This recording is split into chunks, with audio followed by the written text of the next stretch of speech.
Hey guys, welcome to our Hindu newspaper analysis.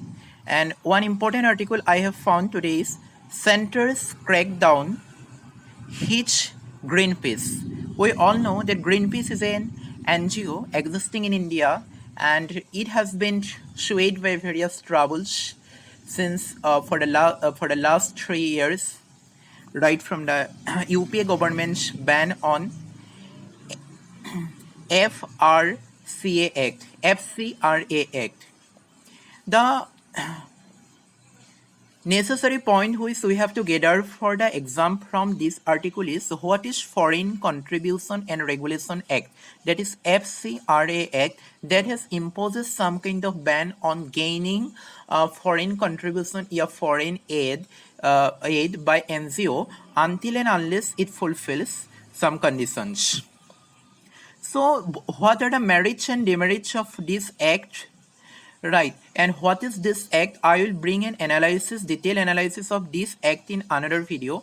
But here I am just giving the guideline through under the shadow of which you have to read the article. Right.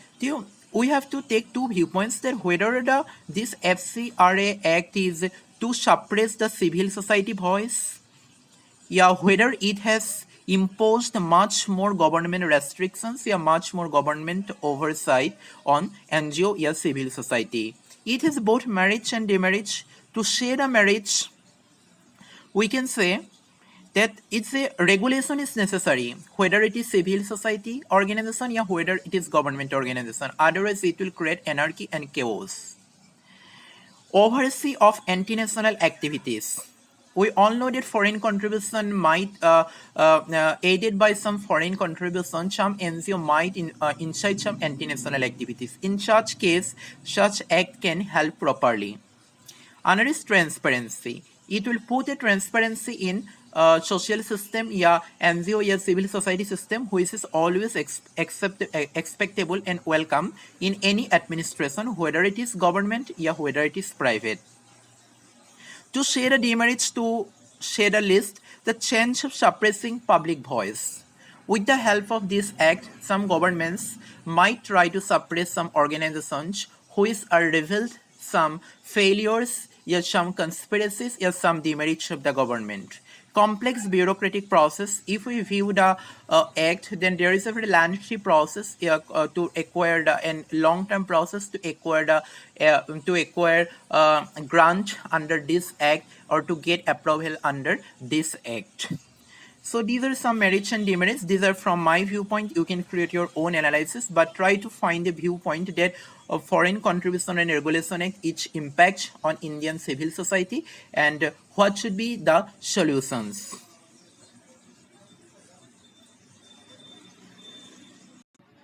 Another important article here I have found that the legitimacy of the basic structure.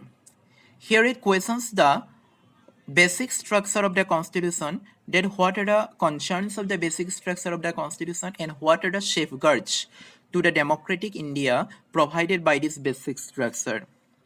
To say one concern that, yeah, which might you can say demerit, you cannot say demerit, but there is a concern regarding a basic structure is that it is nowhere mentioned in the constitution. It is a kind of restriction on elected by the unelected. But here there is a controversy regarding the elected and unelected, because the unelected, what is indicated by the article here is the constitution, that is constitution is not the result of the unelected, right? And even India, it is the constitution from which all the authority also derives its power, right? So, but the thing is that constitutional basic structure term is now nowhere mentioned in the constitution. Keep this thing in mind. You might find question in prelims. It is only a judicial innovation. And to say the marriage, the whether the basic structure term, we have found that we have seen that in recent times it has been pronounced in each case. Right. Then what is the conflict of a basic structure between judiciary and a government? What is government's viewpoint? Yeah, what is the administrative viewpoint? And what are the judicial viewpoint regarding the basic structure of the constitution? You have to try to analyze this thing, this consideration with reference to the recent cases, yeah, recent happenings in political situations.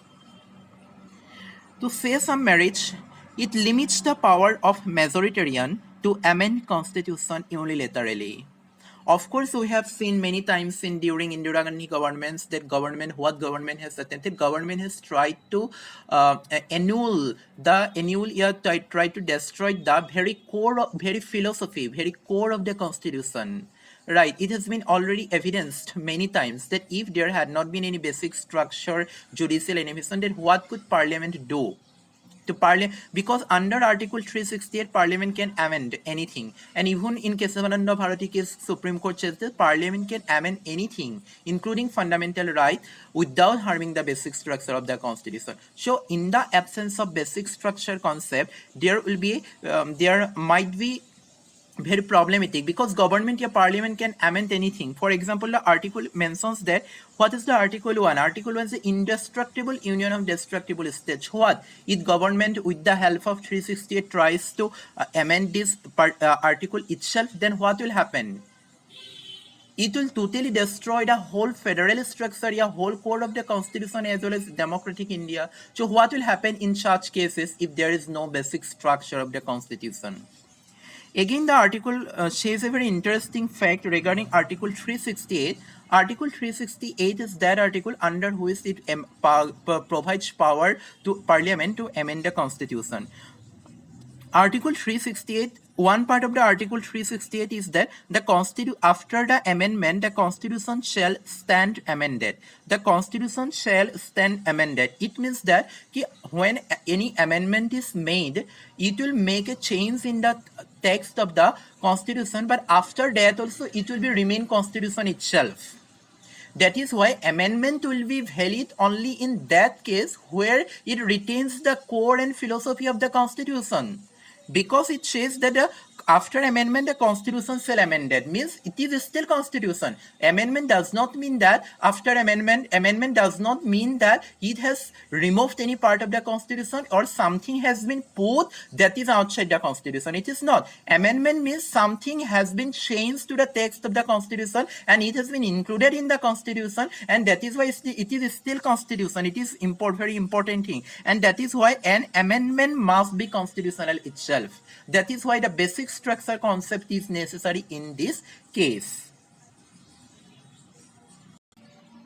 So another important article is Afghanistan at a crossroads. This article actually questions the validity of the ongoing peace process in Afghanistan.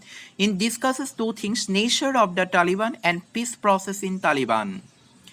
While we say the purposes and nature of the Taliban, it is threefold: religious, ethnic, and external. The main purpose of the Taliban is to establish a Muslim government, bolstered by external factor Pakistan, where Pakistan has been influenced the Taliban much more way to establish a Muslim dominated country, and it is also ethnic, means Pashtun dominated Taliban. Whether the government will in future, whether the government will be Pashtun dominated, yeah, all minority and majorities will be equally represented in the government. These three factors means that we have to consider that whether the ongoing peace process has addressed these three factors in a reasonable and reasonable way, that it must have to be emphasized that to what extent these factors have to be considered to form a constitutional government in Afghanistan. Again, it says that the peace process, the ongoing peace process in Afghanistan at present is much more vague, and it is mainly dominated by Pakistan, USA, and Taliban. This triangle has much more dominated the peace process at present.